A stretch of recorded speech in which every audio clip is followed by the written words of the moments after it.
Good morning. My name is Matt Wilson. I'm a reporter with AIM Media. I'm here today with Rep. Bobby Guerra. Mr. Guerra, how are you? I'm blessed, thank you. Thanks for being here. Mr. Guerra is running for Texas House District 41 as a Democrat. He's running against Dr. John Guerra, who's a Republican. This conversation is part of a series of talks being put on in partnership with AIM Media, Futuro RGV, the League of Women Voters, and the McAllen Citizens League. These conversations will be posted online on the Monitor social media and on Futuro RGV's social media. Mr. Guerra, why don't you tell us about yourself and why you're running?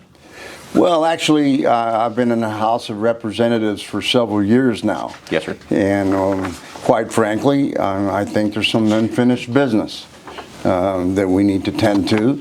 And I've enjoyed being a state representative for District 41, especially with some of the important issues that we're dealing with across the state. But probably one of the biggest and most important things to me is the vibrant community that we have here in the Rio Grande Valley. The educational opportunities that are available for the young people. Our healthcare facilities are extremely important. And I know that we live, we're not that far from the border. But I think when I bring down my fellow representatives to visit this area, they're in absolute awe about how beautiful this place is. And we give them a tour. I give them a tour of the valley, and it's. But the big reason, one of the big reasons I'm running is it's been a real pleasure to represent the constituents in this area, and I think it's important, but it's also important that we reach across the aisle and work hand in hand, mano a mano, abrazo a abrazo, with other members from other parts of the state. Sure. Something we've been asking the candidates is what they see as the biggest asset and the biggest challenge for the area they're serving or want to serve. What would you say is yours? The biggest asset, in my opinion, is a vibrant community that we live in, and the folks that live here, and the folks that I represent, and the folks that live all up and down the Rio Grande Valley. And that is probably the most important thing, in learning firsthand what the issues are, and seeing what I can do as a state representative to bring resources down here for our constituents. Sure. What about biggest challenge? Well, the biggest challenge when? Well, I guess overall, or maybe I should say right now. What's the biggest one you'll face if you get elected again? I think probably the biggest challenge for the Rio Grande Valley is health care. Sure. That is front and center, especially for our community down here. I've been on the Public Health Committee for over 12 years now, and there's so many issues involving health care that my constituents, and really, quite frankly, in Texas, that it has such an impact. And I think probably healthcare is a big issue. And of course, we hear about border security, sure, so to speak. And I think that I'm able, and my colleagues, the Valley delegation, are able to bring our perspective of the vibrant area that we live in. And we got to make sure that other representatives throughout the state understand we live in a very, very safe place. Sure, it's home. It is. It very much is. And of course, I come from a very old ranching family. Yes, sir. And so that gives me a perspective that some folks don't get. But it's been a pleasure to represent the folks of this district. Sure. I want to stick with healthcare. At around 18%, the state of Texas has the highest uninsurance rate in the country. About 5 million are uninsured. If you're elected, what would you do to address that problem? Well, I think, and I've been fighting for Medicaid expansion. There are 31 states that have passed Medicaid expansion, and we're giving up lots of money by not accepting and embracing Medicaid expansion. I have many of my dear friends throughout the state, and yes, indeed, they're Republican, but it doesn't matter. We're working towards the betterment of Texas and the citizens here. But their rural communities are suffering. They're closing hospitals right and left. And if we were to accept expansion in this state, we're talking many millions of dollars that we're giving up by not embracing that.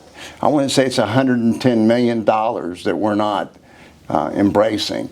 And I don't understand it, why we won't.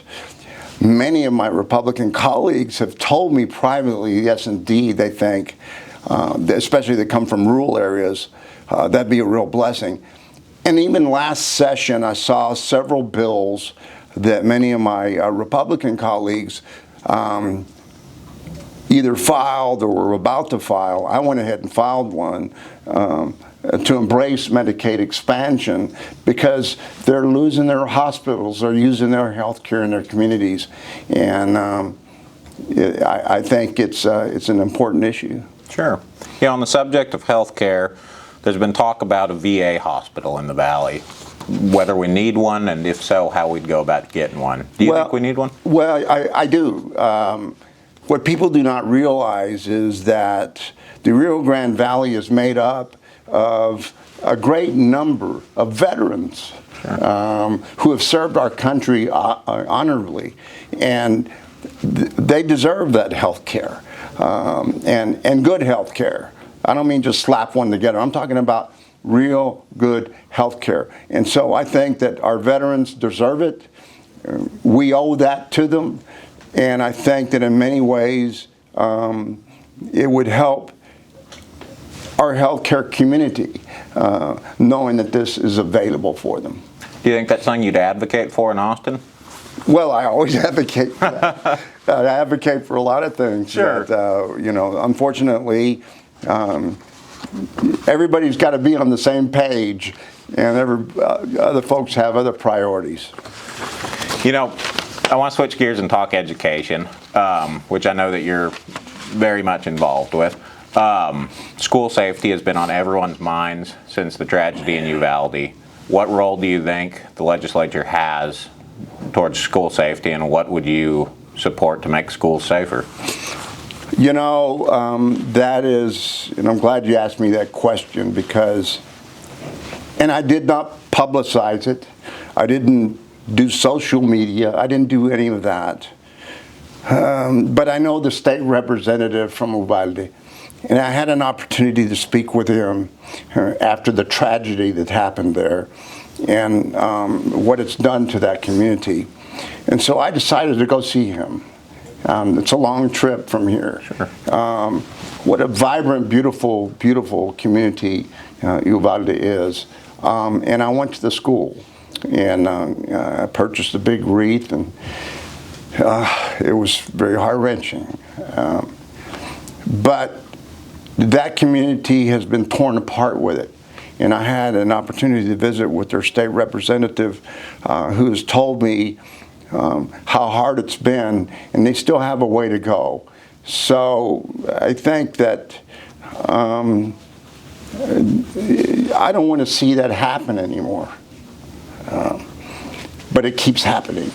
And so we've got to do the best we can to prevent that type of tragedy from happening. What do you think the solution is? I don't know if there is a solution, Sure. But what I don't understand, look, my family has been here since the 1700s. We're an old ranching family. And I grew up with hunting rifles, shotguns, pistols. I've always been a big advocate of outdoorsmen, hunting. But when I see that, and I'm for the sake of any other word, I can see that somebody who is not 21 years old can walk into a gun store and buy a machine gun. Right. I have real issues with that. And I think that is something that we seriously need to address in this state and quite frankly nationally. But you know, this whole concept of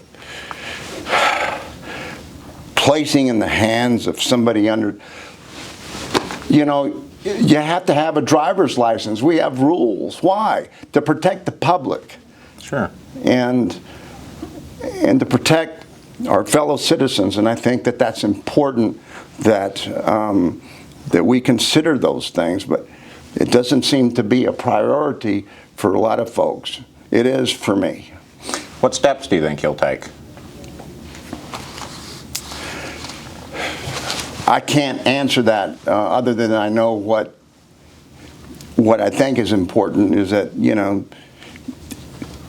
legislation requiring 21, the age of 21 at minimum needs to be seriously looked at and needs to be incorporated in our laws in the state of Texas. Sure.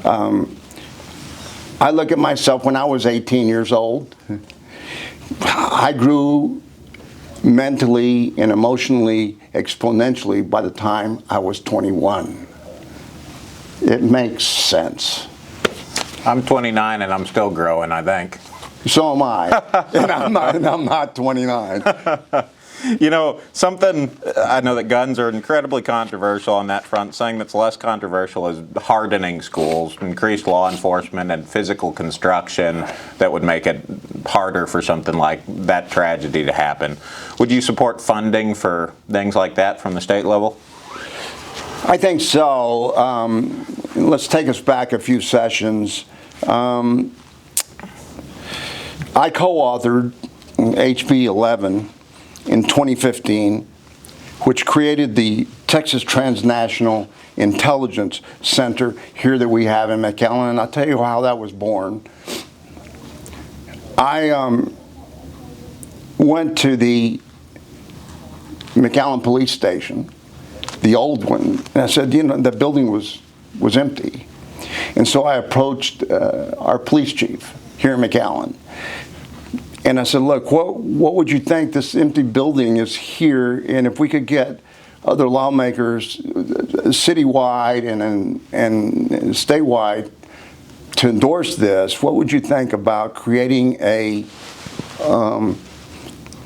central area for law enforcement, not just for McAllen, but for all up and down the valley?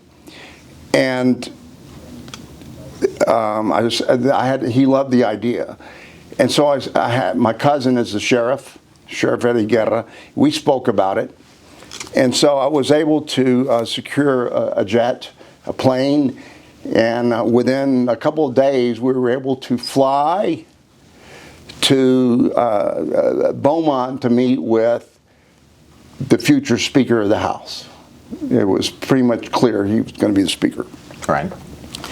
And he loved the idea. I said, because after speaking with my cousin and speaking with the police chief here was one of the big problems after speaking with them. Something could happen in the lower valley, and the person identified with that could be identified there.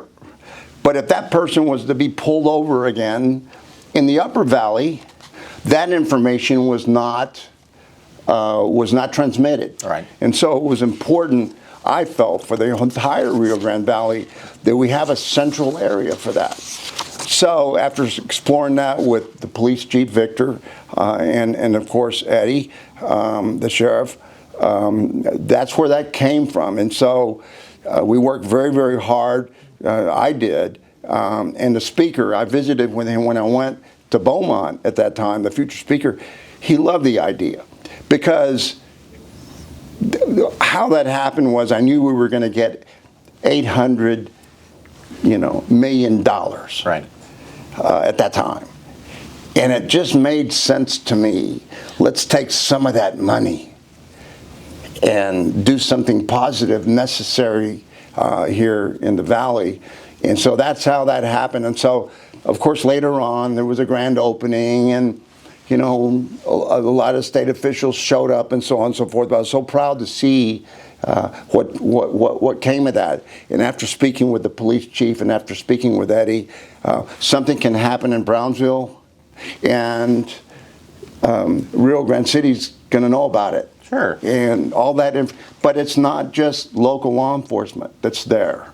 We're talking DEA. I mean, it's a central area. The DEA, the Border Patrol, the sheriff's departments, the police departments, all have a capability. And I've been in there since they remodeled it, and it is impressive. There's a big screen, and you can see right away the activity that is going on, and all those stations are manned, or that's not a proper word to use, all those stations are, in fact, as many women actually are the folks that are on I wouldn't call it the phone, but in communication with each other all down the valley.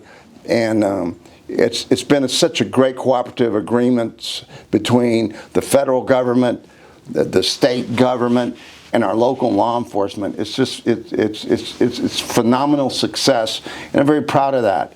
But again, at the end of the day, it took a lot of people to come together to make that happen. But that's how that idea was hatched. And Victor Flotis and I, and of course my cousin the sheriff, we sat down and visited about that, and we made it happen. Sure, cooperation. That's right. And something that I want to touch on is across the aisle cooperation. I know the last legislative session was incredibly divisive, made for good headlines. I don't know if it was always effective. What would you do in Austin to bring down the tempo, and how would you work across the aisle? Well, it's interesting you say that, because from the first day that I was elected quite a few years ago, that's the first thing I worked on, because it makes sense. My desk mate is a Republican. Sure. And we see eye to eye on so many things. And so I think it's important that we establish those relationships, because we have so much more in common with each other than we know. And if that could be recognized, the big problem is the partisan politics enters the game. And I say game because sometimes that's how I feel what's going on. We owe more to the citizens of Texas and more into our constituencies, to not look at it as a game. We need to look at it as, what can we do for fellow Texans? And so that's what I do.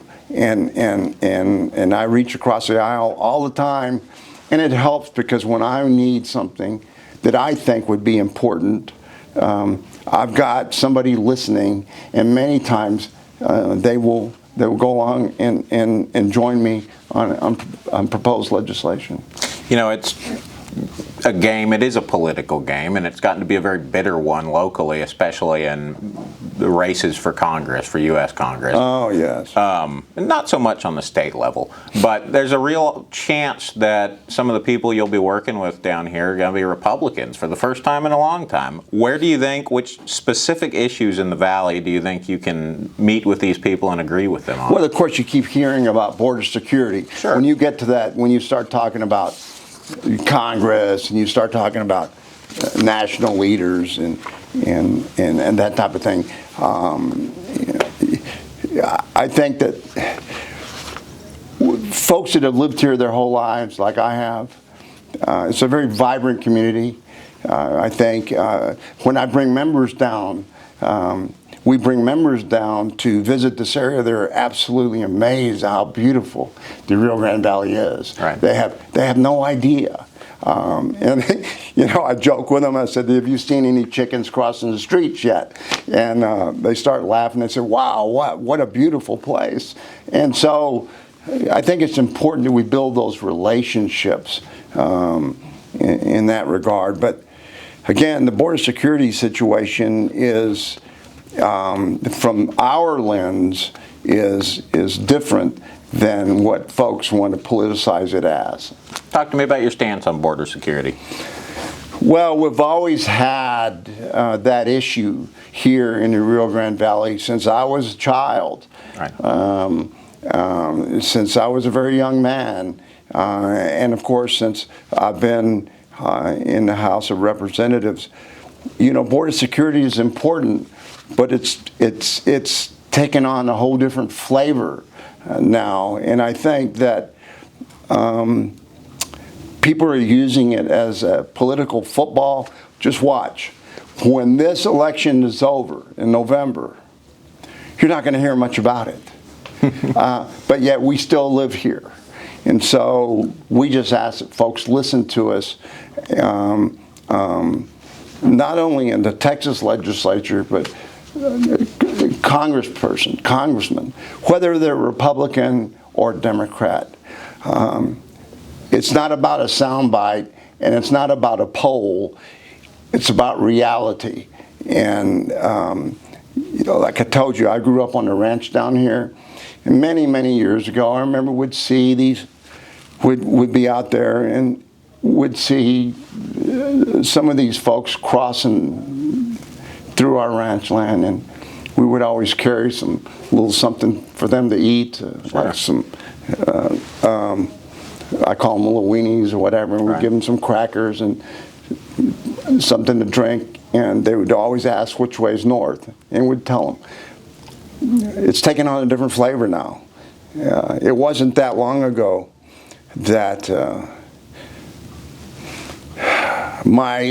there was a chase. I think the chasing these folks has been a real problem because some of these ranch fires have been caused by chases, unnecessarily. I know that there's a belief that they have to do that, but I also know that local law enforcement understands that at some point, why chase them? Why endanger the public? They're going to have to stop and gas up anyway. Just document the vehicle. Sure. And pass the information on. But no, we got to turn into this big chase. They crashed through my front gate. Right. Big metal gate. Went 2 miles into the back and crashed into that. They did catch a couple of the people. But luckily, when I saw the remnants, I said, oh my God, at least the ranch didn't catch on fire. Right. But I know that's happening in other places. And so there's got to be another answer than to be chasing them like that. And again, we're seeing a different type of immigrant crossing through here. We don't see so many Mexican Americans. Well, we don't see so many Mexicans. Excuse me. They're from other countries. Sure. And they're just looking to get out of harm's way. And so your heart has to go out to them. But at the same time, we have a responsibility to our community to keep our folks safe. And I think there's ways to do that instead of politicizing it and making it something that it's not. You know, the state's had, for lack of a better term, I guess a rather militant response to the border situation. I mean, National Guard, I believe, or Texas National Guard troop. You mentioned your gate. I know on, I think, KRGV, I saw a report a while back about people in Starr County getting more speeding tickets because there were more DPS troopers there. Feels like there's a collateral damage to enforcing border security in our community. Do you think anything about the state's stance needs to change? Well, first of all, don't speed. Okay. Well, that's true too, I suppose. There's no need to speed. Now, when people are pulled over for other reasons, one has to question what the motive was. But chases, I think, are very dangerous to the public, especially with our ability to document and pass that information on to other law enforcement. But I think that chasing them through the ranch lands is very dangerous, i.e. what happened on my place. And I know some fellow ranchers whose properties have caught fire. And if you remember, we went through a drought, and this was going on through the drought. And so I think that's very dangerous. There's got to be a different approach to it than seeking the publicity stunt of it. And so I can tell you that our local law enforcement gets it. Do you think the border has become a publicity opportunity? Oh, of course. There's no question. You know, but you have so many of these groups coming from not Mexico, but from other countries. Sure. And yes, indeed, it's a problem in many respects. But I think that as a state lawmaker, you know, I try to focus as much as I can on the needs of my constituents and the needs of the folks here in the Rio Grande Valley, and working with the Valley delegation. Many of those issues are dealt with in, you know, in Washington, and it's important that we have relationships with folks in Washington, whether or not they're Republican or Democrat. I think we're all in it for the same reason. Unfortunately, too many folks want to politicize certain things that I don't think are healthy in the long run. Sure. Focus on bread and butter issues. That's been a theme with lots of candidates. Away from the politics and back to what makes the community. That's right. That's all I've got time for, I think, or all the questions I've got. If you want to say something to the voters, you've got a minute. Well, again, I want to thank you for giving me this opportunity to speak to my constituents in District 41 and really throughout the Rio Grande Valley. I just want folks to know that the Valley delegation works very, very hard, and we work very closely together for issues that are important to the Rio Grande Valley, and again, important to our constituents. And so I just want folks to know that, and know that I'm here to continue to fight for you. I've been in the Texas Legislature for quite a few years now. I've learned a lot. I'm on the Public Health Committee, and right now I'm on Ways and Means, which, you know, that's another issue that deals with taxes in the state. And so I tried to bring some common sense solutions to these issues. Unfortunately, many times folks are looking for publicity stunts. That's not why I'm there. And I want to thank the constituents for letting me serve District 41 in the state of Texas. Wonderful. Again, folks, Representative Guerra is running for re-election in November. This conversation is part of a series being put on by AIM Media and Futuro RGV that'll be posted on their social media. Thank you. Thank you.